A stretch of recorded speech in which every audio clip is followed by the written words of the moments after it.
Hi friends, ఈరోజు శనగపొడం ఎలా చేసుకోవాలో చూద్దాం.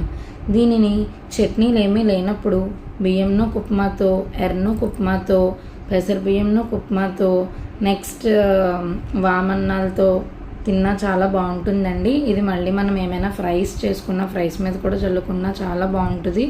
కర్డ్ రైస్తో కూడా చాలా బాగుంటుంది. దీన్ని ఎలా చేయాలో చూద్దాం. ఫస్ట్ మిక్సీ జార్ తీసుకోవాలండి.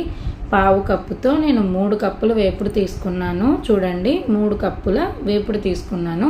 ఒక పావు కప్పు వేపుడికి 1/2 టీ స్పూన్ జీలకర్ర తీసుకోవాలి.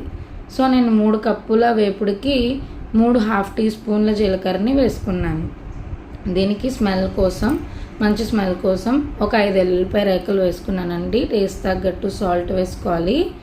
నెక్స్ట్ దీంట్లో కారం కోసం ఎండుమిరపకాయలు వేసుకుంటారండి. చిన్నపిల్లలు ఉంటే ఎండుమిరపకాయలు మిక్సీ చేసినప్పుడు చిల్లీ ఫ్లేక్స్లో ఉండిపోతున్నాయి, పిల్లలు తినలేకపోతున్నారండి. నేను కారం వేసుకున్నాను అనమాట. సో ఇలా అన్నీ వేసేసుకొని మెత్తగా మిక్సీ పట్టేసుకోవాలండి. ఇలా చక్కగా మిక్సీ అయిపోతాయి అన్నీ. చూసారండి, ఇది చాలా రోజులు స్టోర్ అయి ఉంటుంది. పొడం అన్నది పిల్లలు కూడా చాలా ఇష్టంగా తింటారు. మీకు కనుక ఈ వీడియో నచ్చినట్లయితే please like, share, subscribe to my channel. Thank you so much guys.